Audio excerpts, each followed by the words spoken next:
dulu resepnya.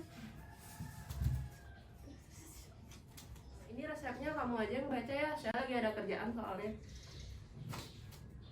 Siapa yang sakit ibu? Anak saya. Saya Bu. Oh. Ini ibu diresepkan obat Analtram. Ditunggu ya bu, saya ambilkan dulu obatnya. Iya. Few moments later. Bentar ya, saya bilang telepon dulu. Halo. Ya. Tapi kok giginya aja Bu? Oh iya.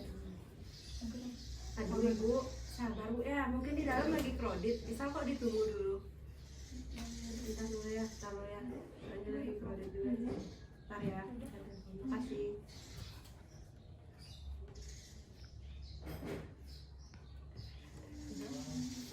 Di sini nggak aturan makainya Bu? Nggak bisa, nggak isi. Ibu tanyain ya? Iya, coba tanya. Mbak, gimana aturan minumnya ini Mbak? Coba lihat dulu obatnya. Nah, itu 2 kaplet per hari dan digunakan seperlunya dengan selang waktu tidak boleh kurang dari 6 jam. Terus untuk dosis maksimalnya itu 8 kaplet per hari. Berarti tinggal langsung blak gitu ya Bu? Ditelan langsung ibu, tidak dikunyah atau dihancurkan. Udah ngerti? Ngerti Bu? Ya ngerti. Ini obatnya. Harganya berapa ya Bu? Itu harganya 150 per stripnya bu. Kok mahal Bu? Nggak ada yang lebih murah ya Bu? Kan ibu minta sesuai resep, ada harga, ada kualitas bu. Ya udah, tunggu sebentar ya Bu. Ibu mau uang nggak Bu? Bawa Kak. Ya. Ini uangnya. Bu, makasih ya Mbak ya. Ya, sama-sama. Semoga lekas sembuh ya bu. Semoga.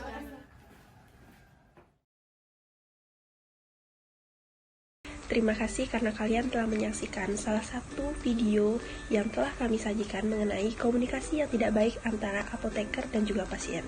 Sehingga video tersebut tidak layak ataupun tidak patut untuk dipraktekkan dalam pelayanan kefarmasian. Sebelumnya, perlu kita ketahui bahwa pelayanan konseling pasien merupakan suatu pelayanan kefarmasian yang mempunyai tanggung jawab etikal dan medikasi legal untuk memberikan informasi maupun edukasi yang berkaitan dengan obat. Nah, dalam pelayanan konseling sangat dibutuhkan kemampuan berkomunikasi selain dasar keilmuan lainnya, sehingga tenaga farmasi harus memiliki kemampuan berkomunikasi yang baik dan menggunakan kemampuan tersebut untuk berinteraksi kepada pasien maupun tenaga medis lainnya.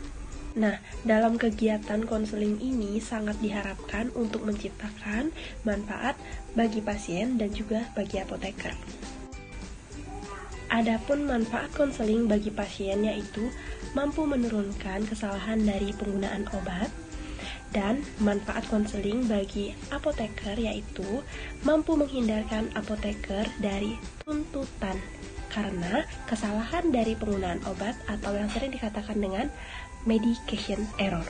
Dalam melakukan pelayanan konseling harus dilakukan dengan beberapa tahap. Yang pertama yaitu pembukaan. Pembukaan konseling yang baik antara pasien dengan apoteker maka akan menciptakan hubungan yang baik, sehingga pasien nantinya akan merasa percaya dalam memberikan informasi kepada apoteker. Nah, sebelum melakukan sesi konseling, apoteker harus memperkenalkan diri terlebih dahulu. Selain itu, apoteker juga harus mengetahui identitas pasien, terutama nama pasien, sehingga pasien akan lebih dihargai. Nah, ketika telah tercipta hubungan yang baik antara apoteker dan pasien, maka akan menghasilkan pembicaraan yang menyenangkan dan tidak kaku. Selanjutnya, apoteker melakukan diskusi untuk mengetahui informasi dan identifikasi masalah. Nah, pada sesi ini, apoteker harus mengumpulkan informasi dari pasien tentang masalah potensial yang terjadi pada pasien selama pengobatan. Perlu dicatat, apabila berdiskusi dengan pasien baru, maka apoteker harus mengumpulkan informasi dasar tentang pasien dan sejarah mengenai pengobatan yang pernah diterima sebelumnya.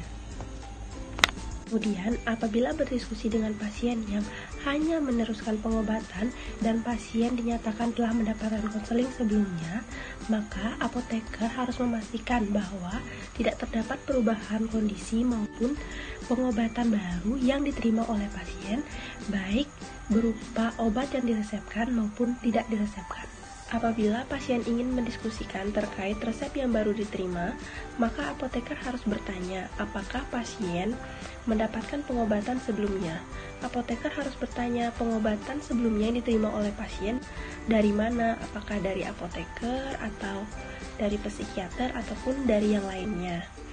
Apabila dinyatakan bahwa pasien telah mendapatkan pengobatan sebelumnya, maka apoteker dapat bertanya kembali mengenai topik konseling yang sebelumnya pernah didapatkan di pengobatan tersebut. Nah, di sini sebaiknya apoteker bertanya terlebih dahulu kepada pasien terkait informasi apa saja yang telah didapatkan sebelumnya. Nah, apa sih tujuannya? Jadi tujuannya adalah untuk mempersingkat waktu konseling dan untuk menghindari pasien mendapatkan informasi yang sama atau bahkan informasi yang berlawanan yang membuat pasien menjadi bingung. Di sini pasien harus diberitahu tentang guna obat dan berapa lama pengobatan ini akan diterimanya. Kemudian, apoteker juga harus melihat mengenai kecocokan dosis yang diterima oleh pasien sehingga pengobatannya akan menjadi optimal. Apoteker wajib memberitahu kepada pasien terkait kondisi yang akan diterima apabila pengobatan ini berhasil dilalui dengan baik. Kemudian, apoteker wajib mendiskusikan terkait pengulangan resep dan pengobatan, dimulai dari penggunaan pengobatan, efektivitas pengobatan, dan efek samping pengobatan. Selanjutnya, apoteker harus memastikan bahwa apakah informasi yang diberikan selama konseling dapat dipahami dengan baik oleh pasien dengan cara meminta kembali pasien untuk mengulang informasi yang telah diberikan. Nah, kegiatan selanjutnya yaitu menutup diskusi. Nah, sebelum menutup diskusi, alangkah baiknya kita sebagai apoteker bertanya kepada pasien apakah terdapat hal-hal yang ingin ditanyakan. Dan yang terakhir, jangan lupa untuk mengucapkan terima kasih dan ucapan semoga lekas sembuh kepada pasien. Yuk, kita sebagai calon apoteker wajib melakukan pelayanan kesehatan secara benar dan konsisten agar mampu meningkatkan peran dan citra tenaga farmasi di masyarakat luas dan mampu meningkatkan derajat kesehatan masyarakat.